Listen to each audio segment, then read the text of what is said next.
My late husband, a salt of the earth farmer, secretly fathered a child with a manipulative ex, hiding his grave illness in a locked shed. But when I finally found the truth and vowed to save this boy, his real mother tried to steal him, nearly destroying everything I had left. But to understand how my life became this chaotic battlefield, we need to go back. Back to a time just 40 days after Adrian's passing, when the world around me felt as still and quiet as the books on my library shelves. The golden hour of late summer was fading, casting long, bruised shadows across the sprawling fields. I, Aria, sat on the wide, creaking porch swing, a porcelain teacup cradled in my hands. The tea, once steaming, had long since gone cold, much like the life force that had drained from our home. 40 days. 40 days since they lowered Adrian into the earth, just beyond the old oak grove, a spot he used to call the best view in the county. 40 days of silence in a house that used to hum with his presence.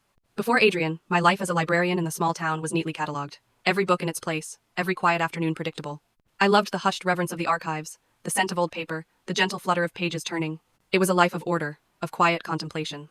Then Adrian came, a whirlwind of sun-baked skin, calloused hands, and an infectious laugh that seemed to echo across acres of ripening wheat.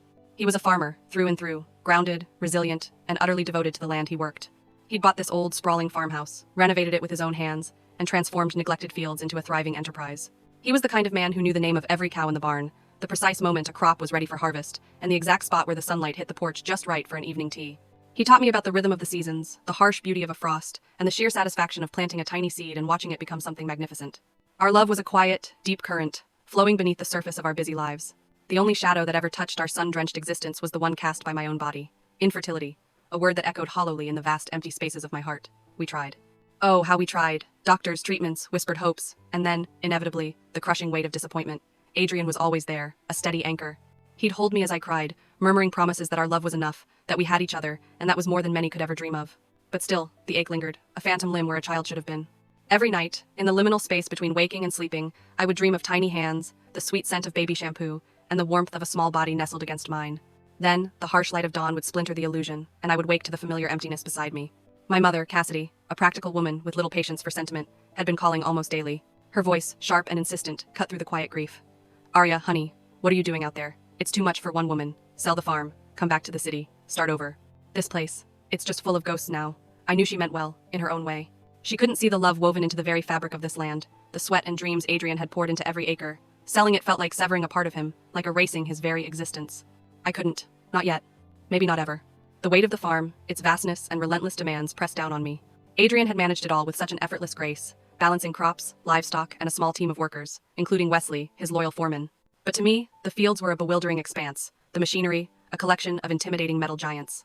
I had my quiet library job, a haven of order, but the farm, it felt like a wild, untamed thing, mirroring the chaos in my soul. Amidst the swirling dust motes in my mind, one thought kept returning, a faint whisper of a task left undone, the shed. Not the big echoing barn where Wesley and his crew kept the tractors and the winter feed. No, this was a smaller, older shed, tucked away behind the main house, almost hidden by overgrown lilac bushes. Adrian had converted it into his personal sanctuary, his office, his workshop, his quiet retreat. He'd spent countless hours in there, bent over blueprints, tinkering with small engines, or simply reading his farming journals. He'd always kept it locked, a firm but gentle boundary. My space, sweetheart, he'd say with a wink, where I can wrestle with the universe in peace. No ladies allowed when the universe is being particularly stubborn. I never pressed him. I respected his need for that private corner, a place where he could unwind from the world and build his dreams. The faint scent of sawdust and engine oil still clung to his work shirts, a lingering echo of his presence, and that scent always seemed strongest when he emerged from the shed. Now that shed stood silent, its old wooden door still firmly shut, still guarding its secrets. A part of me feared what I might find in there. Old bills, unfinished projects, perhaps even notes for the massive orchard he had dreamed of planting next spring, a dream that now felt impossibly cruel. But another part, the quieter, more resilient part that Adrian himself had nurtured, knew I had to face it. It was his last remaining territory, a final piece of his world that I hadn't touched. Perhaps by sifting through his papers, by organizing his tools, I could find a measure of peace. Maybe, just maybe, I could find a way to connect with him one last time, to understand the man I loved even more deeply, to unravel the last few threads of his beautifully complex life. It was a desperate hope, born of grief and an overwhelming need for closure. So, with a deep, shaky breath, I rose from the porch swing, the cold teacup forgotten, and walked towards the quiet, unassuming shed, ready to confront whatever memories, or mysteries, it held. The old shed door, weathered by years of sun and rain, groaned in protest as I pushed it open. Dust motes danced in the slivers of light piercing through the cracks, illuminating the familiar scent of sawdust, old oil, and Adrian's particular brand of earthy determination. This was his sanctuary, a realm I had always respected, never intruded upon.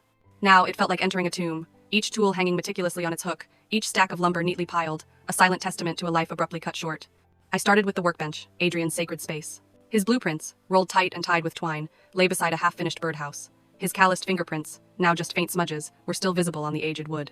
I ran my fingers over them, a desperate attempt to feel his presence, to understand the man who had filled my world with so much light. As I organized his various gauges and wrenches, my hand brushed against a loose panel beneath the workbench. It wasn't obvious, just a slight give in the wood.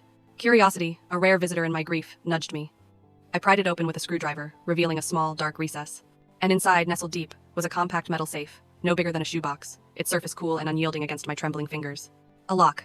Of course. Adrian, the man of order and logic, wouldn't leave anything truly important exposed. My mind raced through 1,000 possibilities. Financial documents? Secret plans for the orchard? He'd always joked about a hidden stash of candy from his childhood, but this felt different. Darker. He'd never mentioned a safe. The combination lock stared back at me, a cryptic challenge. I tried the obvious. His birthday, my birthday, our anniversary. Nothing. Frustration began to prick at the edges of my grief. This was his space, his hidden realm, and now, even in death, he was keeping secrets. I recalled his love for puzzles, for numerical sequences. I tried old farm codes, obscure dates from local history he'd often ramble about, even his old pickup truck's license plate. It wasn't until I typed in his mother's maiden name, followed by the year he bought this farm, a deeply personal, almost reverent combination for him, that the lock clicked, a sharp, metallic sound that echoed unnervingly in the quiet shed. My breath hitched. My heart hammered against my ribs, a frantic drum in the sudden, heavy silence. Slowly I lifted the lid. Inside, bathed in the dust-lace light, lay not cash, not deeds, but a stack of worn journals, their leather covers softened by time, and beneath them, a stark white folder. I picked up the top journal, its pages filled with Adrian's familiar, strong handwriting. It wasn't farm records, it was too personal, too lyrical. My journal. The first entry was dated years before we met, a raw, aching lament for a lost love. Ophelia. The name was unfamiliar, yet it felt heavy, imbued with a past I knew nothing about. He wrote of her dazzling beauty, her quick wit, the way she made him feel alive, desperate, and then, her betrayal. How she had left him, coldly, for a man with a fancy car and a fatter wallet. My stomach clenched. This was the ghost of a past I never knew existed, a wound he had clearly carried for years. A dull ache began to throb behind my eyes. I flipped further, a morbid fascination taking hold. His entries grew less frequent, then picked up again, almost 2 years into our marriage. My breath caught. My marriage. A cold dread began to seep into my bones. He wrote about a chance encounter with Ophelia in the city, a fleeting moment, a weakness born of old wounds and a moment of loneliness. Then a crushing blow, a phone call, months later. Ophelia was pregnant, and it was his. Or so she claimed. She said it was mine. My child. A child. After all these years with Aria, after all our trying, and now this, with Ophelia? His words were a storm of confusion, guilt, and a desperate, almost manic sense of responsibility. He wrote of his internal torment, caught between his growing, profound love for me and a burgeoning, unexpected sense of fatherhood. My vision blurred. He was with another woman, during our marriage. The carefully constructed world I had inhabited, built on trust and a love I believed was absolute, crumbled around me. A fresh hot wave of grief, this one laced with the bitter tang of betrayal, washed over me. How could he? How could the man who held me when I cried about our infertility, the man who promised me we were enough, have kept such a monumental secret? The air in the shed seemed to thicken, pressing down on me. But the journal didn't stop there. The entries, once sporadic, became relentless. Obsessive. He wrote of Jace, his son, a name I now saw repeated with a desperate, frantic energy. He detailed visits to a private orphanage in the city, the hushed conversations with the director, and then, the medical reports. I tore open the white folder. Congenital heart defect. Severe. Multiple surgeries required. Expensive. Beyond expensive. Each report, each diagnostic image, was a punch to the gut. This wasn't just about a secret child, it was about a sick child, a life hanging by a thread. Adrian's meticulous notes detailed every fund he'd contacted, every loan he'd considered, every extra farming project he'd taken on. The pain in my chest. It's a dull ache now, a constant companion. Wesley tells me I'm pushing too hard, but he doesn't understand. No one does. Jace needs this. I need to make this right. I need to save him. For Adrian, for Aria, for the child I never knew I wanted but now cannot imagine abandoning. I reread those lines, my fingers tracing his familiar script.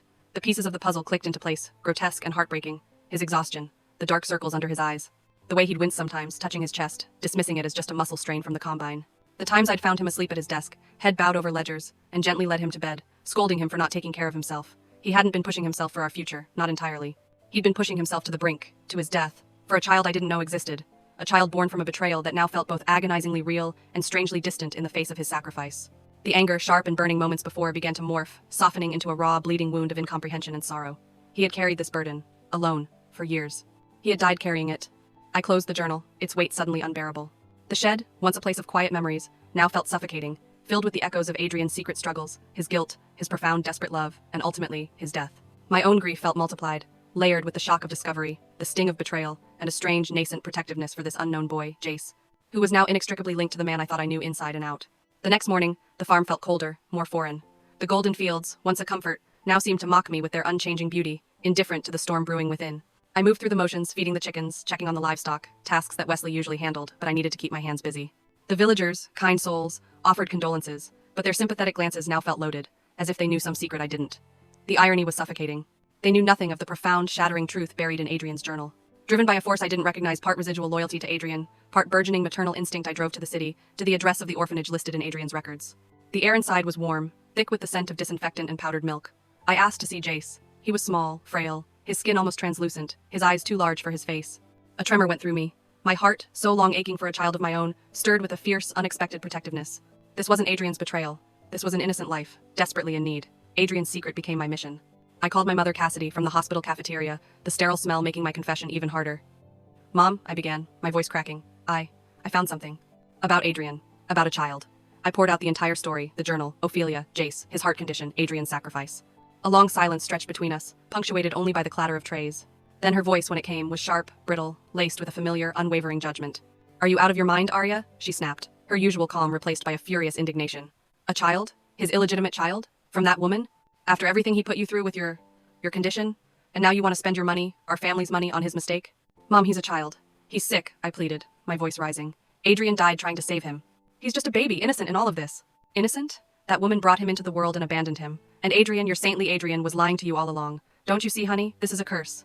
Everything connected to that woman, to that deception, it's poison. Let it go. Let them go. Sell the farm, Aria. It's too much. Come back to the city. We'll find you a nice, clean apartment, a new life, away from all this rural mess. But the jewelry, Mom, the family heirloom. You said our great-grandmother saved it. It's worth a fortune. We could use that." Her voice hardened.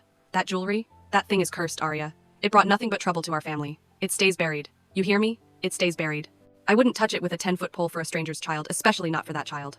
The conversation ended in a storm of angry words and slammed phones. I hung up, my hand trembling. My own mother, my anchor, had abandoned me too.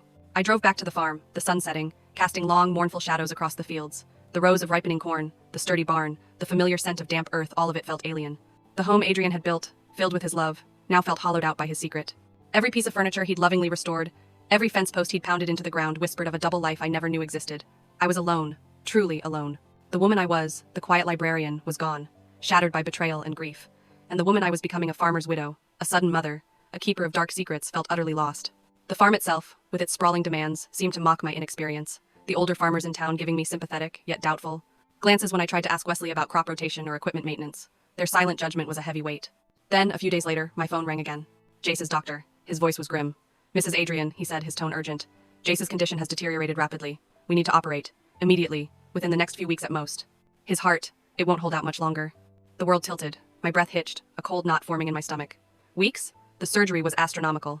My meager librarian savings, even with Adrian's farm accounts, wouldn't cover a fraction of it. My mother had just refused, vehemently. I was bleeding money just to keep the farm afloat, learning as I went, making mistakes. If I didn't act, Jace would die.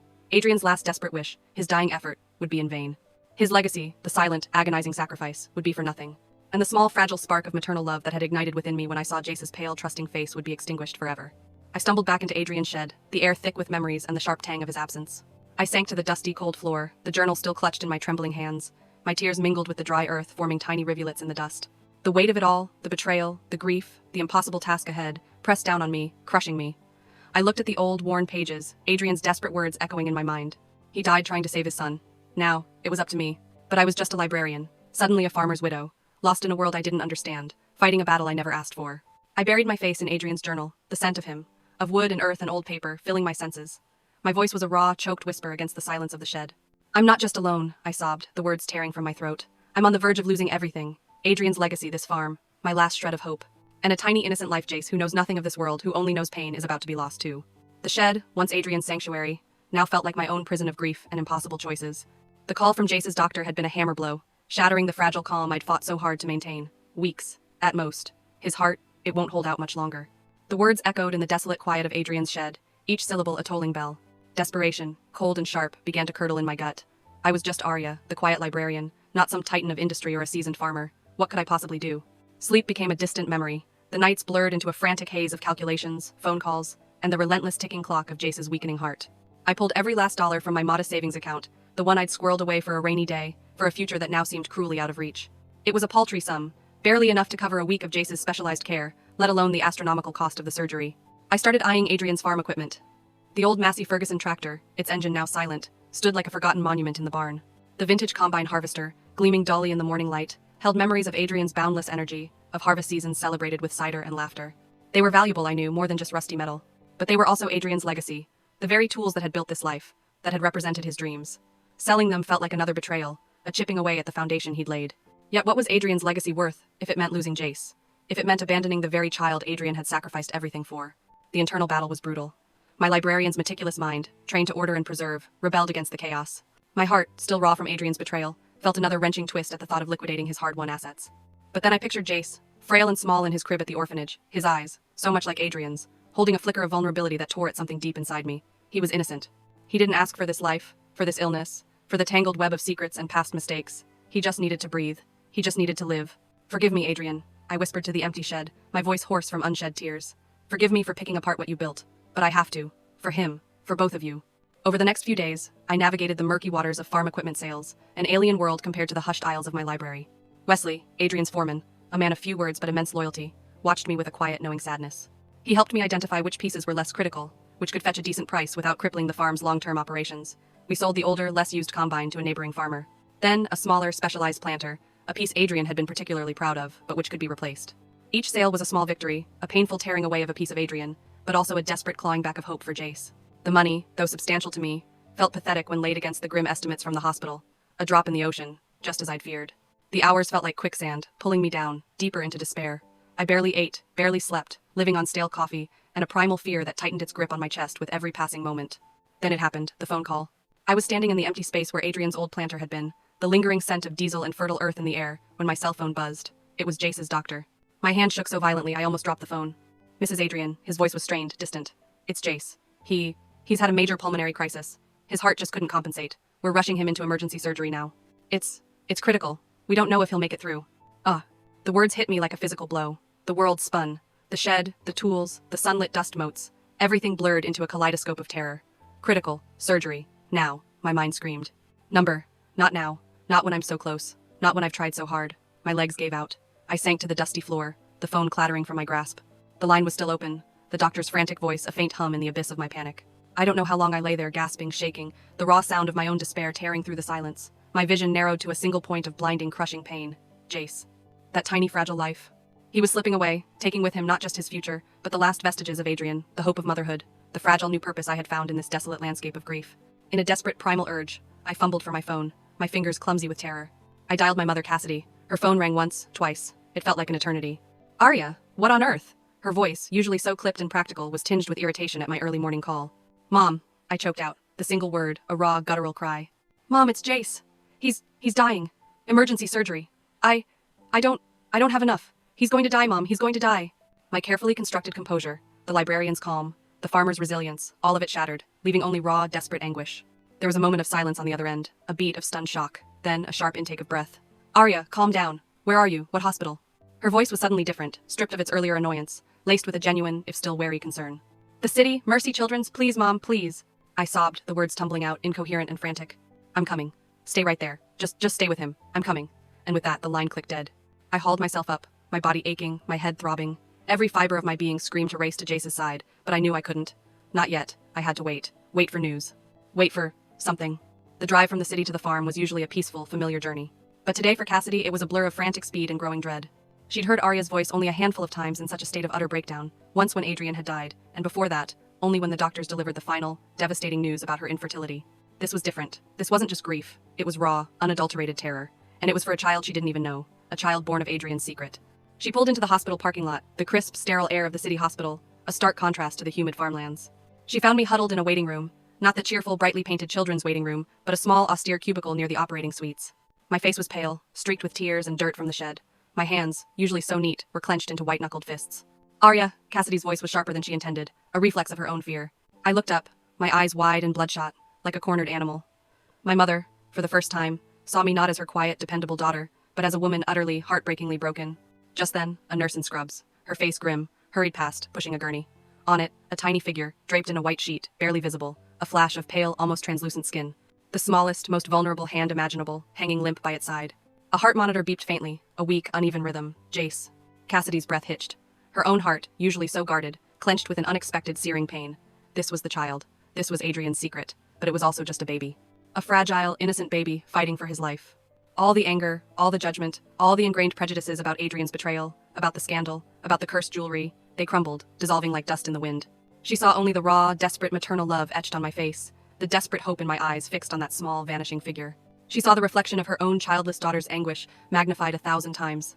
The nurse pushed the gurney through a set of double doors marked restricted access, operating suites. The doors swung shut with a soft, ominous hiss, sealing Jace away. Cassidy turned to me.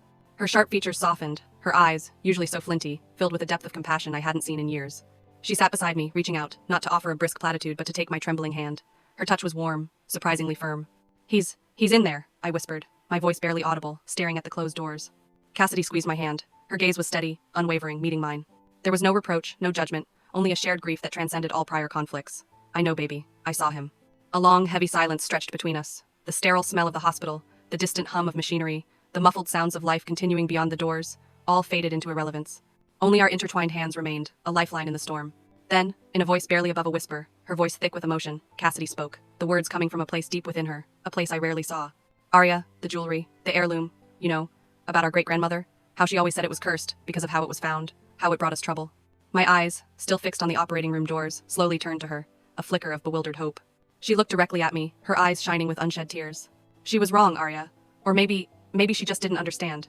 A curse isn't in a thing, it's in the choices we make, the way we hold on to grudges, the way we refuse to help when we can. That jewelry, it's not cursed, Aria. It's just wealth. And sometimes wealth can be used for good. Sometimes it's meant to break a real curse. The curse of helplessness. The curse of a child suffering. Your great-grandmother, she saved it, Aria. She held on to it through so much.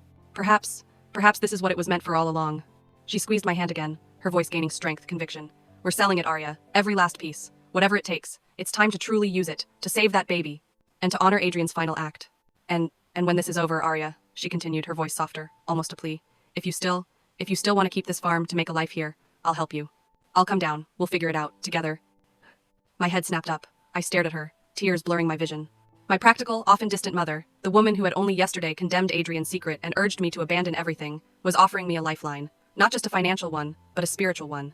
She was offering redemption, not just for Jace, but for our fractured family, for the memory of Adrian, and for my own broken spirit. A raw sob tore through me, but this time it was laced with something profound and unfamiliar, relief. Not just a faint glimmer, but a blinding, overwhelming flood. My mother, my anchor. She was back. She was here. She understood. I pulled her into a fierce, desperate embrace, clinging to her as if she were the only solid thing left in the world. Her arms, stiff at first, slowly wrapped around me, a comforting presence. We stood there, two women bound by grief and a newly forged purpose, in the sterile silence of the hospital corridor. My tears flowed freely now, washing away not just the terror and despair, but also years of unspoken distance, of misunderstanding. The warmth of her embrace, the surprising strength of her hold, was a balm to my shattered soul. Hope, fragile but tenacious, began to unfurl its wings in the desolate chamber of my heart. We weren't alone anymore. We were a force. And together, we would fight. For Jace, for Adrian, for a future we now, miraculously, dared to believe in. The sterile scent of the hospital faded, replaced by the earthy perfume of the farm. Jace's surgery had been a success, a fragile miracle. His recovery, slow and arduous, was marked by small victories, a first gentle smile, the faint flutter of his eyelids, the strengthening beat of his tiny heart. I spent every spare moment at his bedside, reading him stories, singing lullabies, touching his small, warm hand. The legal process of adoption was arduous, a maze of paperwork and interviews, but with Cassidy's unwavering support, we navigated it. Slowly, cautiously, Jace became mine. He became ours. With Jace's health stabilizing, a new challenge emerged. The farm. Cassidy, true to her word, had sold the heirloom jewelry. The sale was discreet, handled by a reputable dealer in the city, but the sum, though significant, was finite. It covered Jace's initial medical bills and provided a cushion, but Adrian's farm was a living, breathing entity, demanding constant attention and investment. I, the former librarian, found myself thrust into the role of farm manager. I devoured books on agronomy, livestock management, and agricultural economics. My quiet library skills, once focused on shelving books, were now applied to balancing ledgers, tracking crop rotations, and studying soil reports. Wesley, Adrian's foreman, a man whose hands spoke more than his words, became my patient, gruff mentor. He taught me the rhythm of the land, the language of the crops, the signs of a healthy herd. Some of the older farmers in town, grizzled men who'd known Adrian since he was a boy, initially regarded me with a mixture of pity and skepticism. A woman run in Adrian's place, bless her heart. Their quiet murmurs, always just out of earshot, fueled a stubborn fire in my belly. I wouldn't just manage Adrian's legacy, I would make it thrive. Years melted into a rhythm of hard work and quiet joy. Jace blossomed. His pallor faded, replaced by the rosy flush of a healthy child. He laughed, he ran, his small voice echoing across the fields where Adrian once toiled. He was learning to read, his curious mind mirroring my own, yet his boundless energy was pure Adrian. Our life, though forged in pain and sacrifice, had found its own fragile, beautiful equilibrium. Then she reappeared. It was a Tuesday, a day like any other. Jace was at the local daycare, and I was in Adrian's shed office, poring over yield reports. The hum of the old ceiling fan was the only sound until a sleek, black sedan, far too polished for these dusty country roads, pulled up the driveway. A woman stepped out.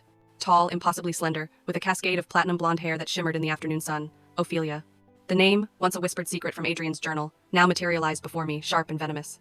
She walked with an almost predatory grace, her expensive heels sinking slightly into the soft earth. Her smile, thin and painted, didn't reach her cold, calculating eyes. Well, Aria, isn't it? She purred, her voice dripping with condescension. Still playing the grieving widow? And now a farmer, I hear. How quaint. My heart hammered. I stood rooted to the spot, the scent of fear, cold and metallic, rising in my throat. What do you want, Ophelia? I managed, my voice steady despite the tremor in my hands. Her smile widened, revealing teeth that seemed too sharp.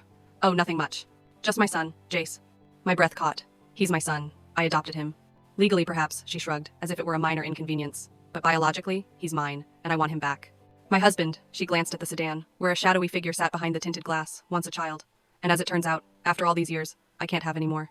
Isn't that ironic? So, I confessed to him. Told him I had a biological child. He was displeased, let's say. But he's a generous man. He's willing to overlook my past mistakes if I bring him a child. A healthy, smart child. A child like Jace. A cold wave washed over me. You abandoned him. You left him to die in that orphanage. You told Adrian he was his, just to torment him. Ophelia's laugh was a high, unpleasant sound. Oh, Adrian, bless his naive, farmer's heart. He was always so easy to manipulate, and so eager to believe what he wanted to believe. Especially that Jace was his. You see, dear, her eyes glittered with malicious pleasure. By the time Adrian and I had our moment, a silly lapse, really, I was already pregnant. By someone else. Someone rich. Who then tragically died. But Adrian, he was so conveniently distraught, and so honorable. I knew he'd believe me. And when he took that little DNA test, well, let's just say, the lab had a very flexible policy. My world spun. The very foundation of Adrian's sacrifice, of Jace's connection to him, was a lie. Adrian had been deceived. I had been deceived. The betrayal, sharp and fresh, struck deeper than before, but it was quickly overshadowed by a protective rage. You disgust me, I spat, stepping forward. You have no right. You will not take my son. Oh, but I do. A biological right, Ophelia purred, backing away towards her car. And I have very expensive lawyers. I'd advise you to cooperate. It'll be much easier that way. For everyone, especially for little Jace. She got back into the sedan, a final, chilling smile on her lips, and the car sped off, leaving a cloud of dust and a growing terror in its wake. I sank onto Adrian's dusty chair, my mind reeling. The air in the shed, once a place of quiet reflection, now vibrated with her toxic presence. Jace wasn't Adrian's son. The truth, brutal and shattering, threatened to unravel everything, but it didn't change my love for him. He was mine, my son, and I would fight. Just then, a figure appeared at the shed door. Carson. He was a visiting professor of history, tall and scholarly, with kind, thoughtful eyes, currently heading an archaeological dig on a patch of my land where some ancient artifacts had been discovered. We'd had polite conversations about local history, the weather, and the quirks of rural life. He'd arrived just as Ophelia's car sped away. He looked at me, his brow furrowed with concern. Everything all right, Aria? He asked, his voice gentle. I saw that car, and the woman. She looked rather intense. I looked at him, a man of intellect and integrity, so different from the calculating venom of Ophelia. Desperation, mixed with a sudden, desperate hope, welled up. No, Carson, nothing is all right. And I told him everything. The journal, Adrian's sacrifice, Jace, Ophelia's return, and her chilling confession about the fake DNA test. My voice trembled, raw with fear and fury. Carson listened, his expression shifting from scholarly curiosity to profound shock, then a quiet, simmering anger. When I finished, the silence in the shed was heavy, broken only by the chirping of crickets outside. This is monstrous, he finally said, his voice low. He walked over to Adrian's workbench, ran a hand over the rough wood, then turned back to me. You know, Aria, I've spent my career studying the past, the injustices, the battles people fought. And sometimes history teaches us how to fight in the present. This isn't just about a child, this is about truth, about what's right. My mother, Cassidy, arrived shortly after, drawn by my distressed call. She listened, her face grim, as I recounted Ophelia's blatant lies and threats. The family's painful history with the heirloom jewelry, the curse that wasn't a curse but a legacy of hardship, suddenly seemed to align with this new battle. And so, in Adrian's quiet shed office, now transformed into our own makeshift war room, we gathered. Aria, the librarian turned farm manager, meticulous and methodical, still reeling but resolute. Cassidy, my mother, her practical nature now channeled into fierce protective loyalty, ready to fight with every fiber of her being. Carson, the historian, intellectual and principled, offering his sharp mind and legal connections. And Wesley, Adrian's foreman, stoic and unwavering, sitting silently in the corner, a testament to the honest, hard-working community we would defend. First, Carson began, laying out a legal pad on Adrian's desk, his pen poised. We need to expose the DNA fraud. The lab, the technician. Delilah, you said? He looked at me. And we need to document every single interaction Ophelia has had with Jace, or, rather, hasn't had. The neglect. The abandonment. I nodded, my mind already cataloging. I have all of Jace's medical records, the orphanage files, and Adrian's journal. It details her complete absence, her calls only for money. My librarian's brain, a strength I hadn't realized I possessed in this new battlefield, was already whirring. I could organize mountains of paperwork, trace every timeline. And I, Cassidy interjected, her chin held high, will handle the financial side. Finding the best legal counsel, whatever it costs. This isn't just about Jace anymore. This is about justice. For Adrian. For you. For all of us. Wesley, who had been listening intently, finally spoke, his voice gruff but firm. And I'll talk to the folks around here. Adrian worked himself to the bone. People saw him. They saw his health fading. They know he was pouring everything into something. Something he kept secret. We'll find people who can testify to his devotion, to his illness. He tapped into the unspoken code of the farming community: loyalty, hard work, and knowing who truly belongs. Our plan began to take shape, piece by painstaking piece. It was risky. If we failed, Ophelia wouldn't just take Jace. She would likely destroy me, financially and emotionally. The farm, Adrian's legacy, would be lost. My reputation, already fragile in this new world, would be in tatters. But the alternative, handing Jace over to a woman who saw him only as a means to an end, was unthinkable. The stakes were everything. This wasn't just a battle for Jace. It was a battle for the very soul of Adrian's legacy, and for my own integrity. We moved with a focused, almost military precision. I spent hours at the orphanage and Jace's hospital, my librarian's eye scanning records, cross-referencing dates, highlighting every missed visit, every bounced check from Ophelia, when she even bothered to send one. I interviewed the nurses, the social workers, their memories, though faded, confirming Ophelia's utter absence. They remembered Adrian, though. They remembered the farmer who came faithfully, quietly, his eyes always filled with a mixture of love and despair.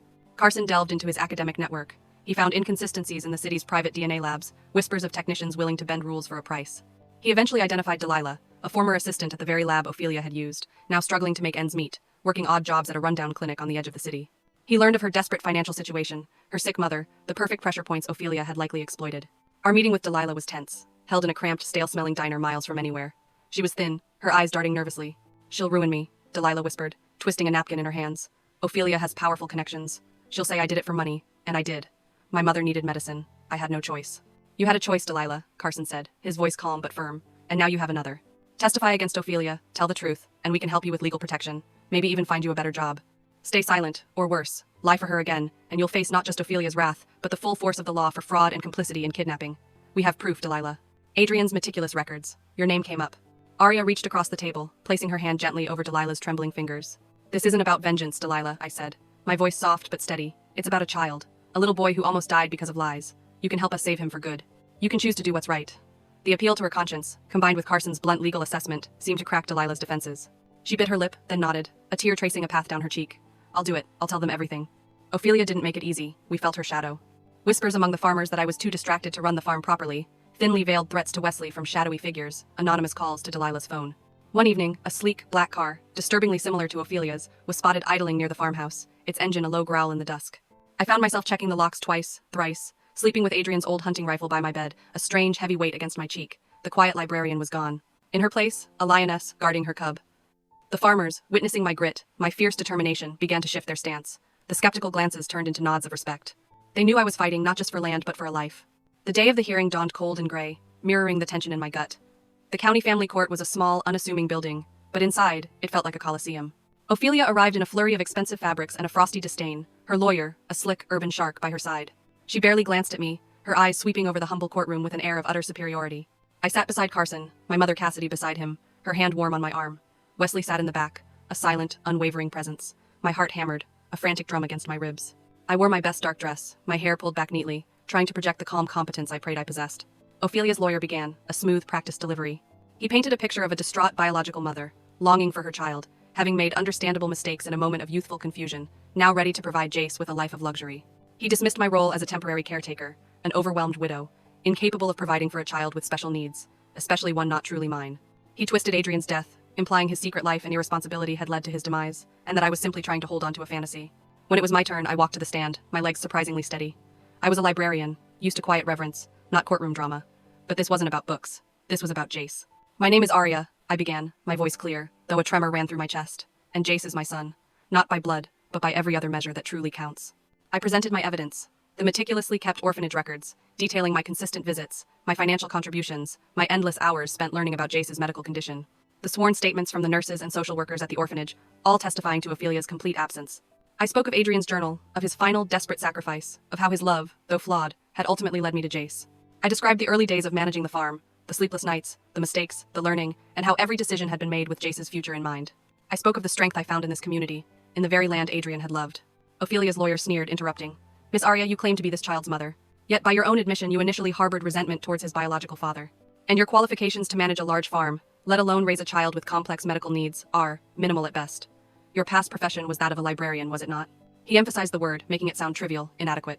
"My past profession taught me to find answers, to organize chaos, and to persevere," I replied, my gaze steady, meeting his. "And my love for Jace taught me to be a farmer, a mother, and a fighter." Then, a quiet commotion at the back of the courtroom. The The doors opened, and Delilah stepped inside, her face pale but resolute. Her eyes met mine, a flicker of courage in their depths. Carson had done it. Delilah took the stand, her voice soft at first, then gaining strength as she recounted Ophelia's coercion, the fear that had driven her to falsify Adrian's DNA test results. She described Ophelia's callous disregard for Jace's health, her only concern being to manipulate Adrian for money. The courtroom gasped. Ophelia's face, usually so composed, contorted into a mask of pure fury. She lunged, but her lawyer held her back. Next, Carson took the stand. He presented his detailed analysis of the lab's compromised procedures, the financial transactions that implicated Ophelia's elaborate scheme, and the historical context of her manipulative behavior. He spoke eloquently about the importance of a stable, loving home, regardless of biological ties, and how Aria's consistent, unwavering care was paramount to Jace's well-being. He even referenced historical cases where children, once abandoned, thrived in adopted homes, drawing parallels to the inherent human need for belonging. The judge listened, her expression unreadable. The weight of the evidence, the raw truth of Delilah's confession, the quiet dignity of my testimony, and Carson's methodical dismantling of Ophelia's claims hung heavy in the air. Finally, the judge cleared her throat. The room held its breath. Based on the overwhelming evidence presented, she announced, her voice firm and clear, including testimony from Miss Delilah, corroborating documents, and the documented pattern of abandonment by Miss Deli. Ophelia, this court finds that Miss Aria is the rightful and most suitable guardian for Jace. Custody is hereby granted to Miss Aria. Furthermore, for her calculated deception and malicious actions, Miss Aria, Ophelia is hereby ordered to pay restitution for Miss Aria's legal fees and medical expenses incurred, and criminal charges for fraud and attempted kidnapping will proceed. A collective gasp rippled through the courtroom. Ophelia's face went white, her jaw dropping. Her lawyer quickly began to whisper frantically to her, but she looked as if the very air had been sucked from her lungs. I felt a wave of relief so profound it almost buckled my knees. Jace. He was safe. He was mine. I looked at Carson, a silent nod of profound gratitude. He offered a small, reassuring smile. Then, I looked at Ophelia. Her defeat was absolute. The once untouchable, manipulative figure, now stripped bare, exposed for the cruel, hollow individual she truly was. Justice. It wasn't just a word from the books I used to catalog. It was a hammer, and it had finally fallen. I walked toward Jace, who was sitting quietly in the gallery beside a social worker, his small hand clutching a toy tractor. When he saw me, his eyes lit up, and he launched himself into my arms. I held him tight, burying my face in his soft hair, inhaling the innocent scent of childhood. This victory, hard-won and painful, tasted sweeter than any harvest. The weak had triumphed, not through cunning or cruelty, but through relentless love and an unwavering belief in what was right. And in that moment, in the quiet embrace of my son, I knew, absolutely, that no force on earth could ever take him from me again. The silence was the first thing. Not the oppressive silence of grief, but a vast, expectant calm, like the fields after a long, needed rain. The last click of a camera, the hurried whispers of the news crew, faded into the hum of distant traffic. The courtroom, once a crucible of tension, now exhaled. My arms tightened around Jace, his small body a warm, miraculous weight against my chest. Ophelia, her designer suit rumpled, her face a mask of disbelief and rage, was being escorted from the courtroom. She fought against the officers for a moment, a guttural sound escaping her throat, a final, desperate snarl, but it was useless. Her carefully constructed world, built on deceit and manipulation, had imploded. I watched her go, not with triumph, but with a quiet, bone-deep weariness. The power she'd wielded, the fear she'd instilled, had evaporated, leaving behind only the pathetic image of a woman consumed by her own emptiness. I saw the glint of handcuffs, the resolute set of the officer's shoulders, and then she was gone, swallowed by the corridor. The victory, though absolute, left an ache. Not for her, never for her. But for the years lost, the secrets kept, the unnecessary pain Adrian had endured. For a moment, a wave of profound sadness washed over me. He would never know this peace, this resolution. He died carrying his burden, believing the lies. But then, I looked down at Jace, his small hand gripping my dress, his innocent eyes wide. This was Adrian's true legacy. Not the secret, but the love that had driven him to protect it, and the love that had now brought Jace into my arms. The bitterness in my heart began to yield, replaced by a quiet, burgeoning warmth. The heavy oak doors of the courtroom swung shut with a soft, final thud, a sound of absolute closure. The silence that followed was profound, cleansing. The courtroom, once filled with the charged energy of conflict, felt suddenly spacious, breathing again. The only sound was the soft, uneven rhythm of Jace's breathing against my ear, a gentle reminder of the life I had fought for, the life I had saved. I held him closer, inhaling his clean, sweet scent. My limbs, which had felt like lead an hour ago, were light, almost buoyant. Then a familiar hand, firm and warm, rested on my shoulder. Cassidy, my mother. I turned, and her eyes, usually so sharp, were soft, glistening with unshed tears. She didn't speak. She didn't need to. Her embrace was strong, wrapping around both me and Jace, a silent apology for her initial doubt, a fierce affirmation of her love and support. She stroked Jace's hair, her touch surprisingly tender. In that simple gesture, years of unspoken tension, of my striving to prove myself worthy, of her practical yet sometimes rigid worldview, dissolved. We were just mother and daughter, united by a love that had faced the fire and emerged stronger. Years unfolded like the pages of a beloved book, each chapter richer than the last. The farm, Adrian's enduring legacy, thrived under my unlikely guardianship. I wasn't just a librarian anymore. I was Aria, the farm manager, respected for my resilience and my quiet determination. Wesley remained my loyal foreman, his gruff nods of approval now a source of quiet pride. The old Massey Ferguson chugged contentedly, and the fields yielded bountiful harvests, not just of wheat, but of hope. Carson, true to his word, had left academia. The old university, its halls now empty of his principled presence, was a distant memory. He found his true calling on the farm, beside me, his historical mind finding new purpose in the ancient rhythms of the land. He initiated projects to restore the soil, research heritage crops, and even started a small, experimental orchard, a quiet, living homage to Adrian's unfinished dream. The scent of budding apple blossoms mingled with the rich earth, a testament to renewal. And our family grew. In a twist of fate that doctors still marveled at, I, the woman told she would never bear children, became pregnant, twice. First, a tiny, fierce boy named Colton, then a bright-eyed girl, Nova. They filled the farmhouse with laughter and the joyful chaos of childhood. Jace, now a bright-eyed, curious teenager, was their protective older brother, his heart strong, his spirit vibrant. He still asked about Adrian sometimes, a wistful curiosity in his eyes, and Carson and I would tell him stories, not shying away from the complexities, but emphasizing the immense love that had ultimately brought him to us. He knew he wasn't Adrian's biological son, but it mattered less and less. He was ours. The sun dipped below the horizon, painting the vast plains in hues of fiery orange and soft violet, just as it had on the day Adrian died. But now, it wasn't a mournful farewell, it was a promise.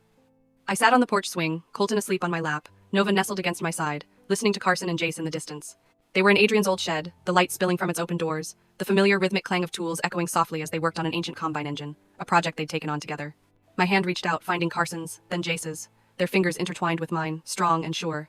We were a mosaic, pieced together by loss and love, by choice and destiny. Not perfect, never perfect. Life still threw its curveballs, a late frost, a dip in market prices, the ordinary anxieties of parenthood. But we faced them together, a family forged not by blood alone, but by a shared history of resilience, sacrifice, and an unwavering commitment to each other. Adrian's dream lived on, not just in the fertile fields, but in the thriving, chaotic, beautiful life we had built. A new normal. A better one.